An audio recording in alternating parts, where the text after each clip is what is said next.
అబ్బో ఇక్కడ కేజీ చీరలు కొంటే అర కేజీ చీరలు ఫ్రీ అంట. మంగళ్య షాపింగ్ మాల్ కేజీల్లో సేల్, టన్నుల్లో ఆనందం. ఓవైపు నామినేటెడ్ హోప్స్, ఇంకోవైపు అమాత్య రేసు. తెలంగాణ కాంగ్రెస్ లో ఇప్పుడు ఏ ఇద్దరు నేతలు కలిసినా పదవులపైనే చర్చ నడుస్తోంది. CM Revanth Reddy, PCC chief Mahesh Kumar Goud, incharge Meenakshi Natarajan AICC అగ్రనేతలతో భేటీ కావడం నేతల్లో క్యూరియాసిటీని ఇంకా పెంచేసింది. క్యాబినెట్ షఫ్లింగ్, నామినేటెడ్ పదవులకు హైకమాండ్ లైన్ క్లియర్ చేసిందా? సర్ ప్రక్రియ ముగియగానే పదవుల పందేరం స్టార్ట్ కానుందా? నేతల వెయిటింగ్ కి శ్రావణంలో ఫుల్ స్టాప్ పడేనా? అధిష్టానం రైట్ టిక్ ఎవరికి, చెక్ ఎవరికి?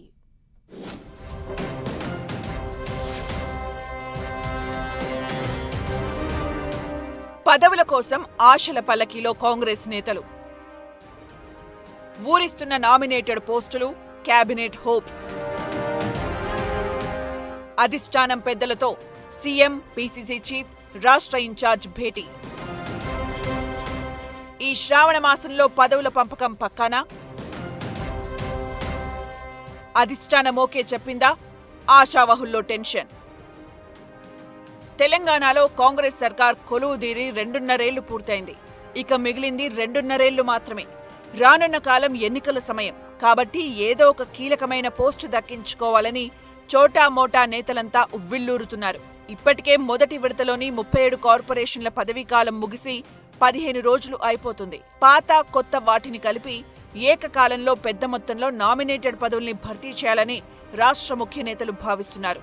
ఇలా మొత్తం మీద 70కి పైగా కార్పొరేషన్లను భర్తీ చేయడానికి కొంత కసరత్తు చేశారట.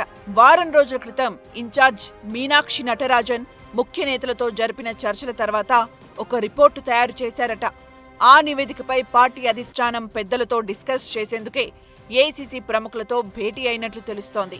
నామినేటెడ్ పదవుల విషయంలో నేతల నుంచి రాష్ట్ర ప్రభుత్వ పెద్దలపై తీవ్ర ఒత్తిడి పెరుగుతోందట. అధికారంలోకి రావడానికి కష్టపడిన నేతలంతా పదవులు ఆశిస్తుండగా మరోవైపు ముఖ్య నేతలందరూ తమ అనుచరులను అకామిడేట్ చేయించుకోవాలని పావులు కదుపుతున్నారట.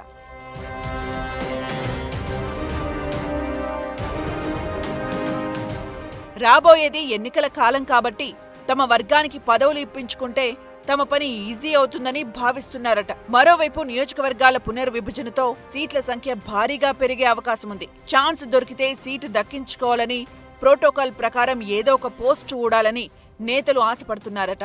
అందుకే ఈసారి నామినేటెడ్ పోస్టులకు హెవీ కాంపిటీషన్ ఉందంటున్నారు. మరోవైపు ఇప్పటికే మొదటి విడతలో పనిచేసిన వారు మెజారిటీ చైర్మన్లు మరోసారి ఛాన్స్ కావాలని పట్టుబడుతున్నారట. ముఖ్య నేతలను ప్రసన్నం చేసుకునే పనిలో ఫుల్ బిజీగా ఉన్నారట. దాదాపు 15 నుంచి 20 వరకు పాత వారికి రెన్యువల్ చేయాలనే ఆలోచనకు వచ్చారట రాష్ట్ర ప్రభుత్వ పెద్దలు. రెన్యువల్ లిస్టులో తమ పేరు పెట్టాలని పాతవారందరూ గట్టిగా పట్టుబడుతున్నట్లు తెలుస్తోంది. దీంతో నామినేటెడ్ పోస్టుల ఆశావహుల జాబితా చాలా పెరిగిపోయిందట. దీంతో అధిష్టానం ముందు అందరి పేర్లను ఉంచినట్లు టాక్. అయితే పార్టీ కోసం పనిచేసిన నేతలకు పదవులు కట్టబెట్టాలని, పార్టీకి బలమైన వాయిస్ గా ఉన్న లీడర్లకు రెన్యువల్ చేయాలని ఒక నిర్ణయానికి వచ్చినట్లు తెలుస్తోంది. రాష్ట్ర పెద్దల ఆలోచనలకు తగ్గట్లుగానే ఏఐసిసి ప్రముఖులు పలు సూచనలు చేసినట్లుగా చర్చించుకుంటున్నారు. ఇక ఎంతో కాలం నుంచి ఎదురు చూస్తున్న కేబినెట్ విస్తరణపై కూడా అధిష్టానం పెద్దలతో సీఎం, పిసిసి చర్చించినట్టు తెలుస్తోంది. మంత్రివర్గంలో 2 బెర్తులు ఖాళీగా ఉన్నాయి. వీటి కోసం దాదాపు 1/2 డజన్ మంది నేతలు తీవ్రంగా పోటీ పడుతున్నారు. ఈ విషయంపై కూడా హైకమాండ్ పెద్దలతో డిస్కషన్ చేశారట. సామాజిక సమీకరణాలు, జిల్లాల్లో పరిస్థితులు, అధిష్టానం హామీలు చర్చకొచ్చాయట. ప్రస్తుతం క్యాబినెట్లో లంబాడా, యాదవ సామాజిక వర్గాలకు ఛాన్స్ లేనందున ఆయా వర్గాల నేతలకు అమాత్యయోగం కల్పించే అంశం చర్చకు వచ్చినట్లు ఇన్సైడ్ టాక్. అయితే ఇప్పటికే 2.5 ఏళ్లు పూర్తయిన నేపథ్యంలో ఎలక్షన్ టీంను, పైగా తన టీంను రెడీ చేసుకోవాలని సీఎం రేవంత్ రెడ్డి భావిస్తున్నారట. అందుకే క్యాబినెట్ ప్రక్షాళన చేయాలనే ఆలోచనను కూడా సీఎం అధిష్టానం ముందు పెట్టినట్లు కాంగ్రెస్ వర్గాల్లో చర్చ జరుగుతోంది. పనితీరు బాలేని వారితో పాటు సామాజిక సమీకరణాలను దృష్టిలో పెట్టుకుని కొందరిని మంత్రివర్గం నుంచి తప్పించి కొత్త వారికి అవకాశం కల్పించాలని కోరారట. సీఎం, పిసిసి చీఫ్, రాష్ట్ర పార్టీ ఇన్ఛార్జ్ హస్తిన పర్యటనతో కాంగ్రెస్ లో పదవుల పందేరం హాట్ టాపిక్ గా మారింది. ఆగస్టు 3 వరకు సర్ ప్రక్రియ కొనసాగుతున్న నేపథ్యంలో ఆ తర్వాత పదవులను భర్తీ చేయాలని భావిస్తున్నారట. పైగా శ్రావణ మాసం కూడా వస్తుండటంతో ఆగస్టు 3 నుంచి ఆగస్టు 13 వరకు నామినేటెడ్ పదవులపై ఓ నిర్ణయానికి రావాలని డిసైడ్ అయ్యారట. కేబినెట్ ప్రక్షాళనకు సంబంధించి ఏఐసీసీ పెద్దలతో మరోసారి చర్చించే అవకాశముందట.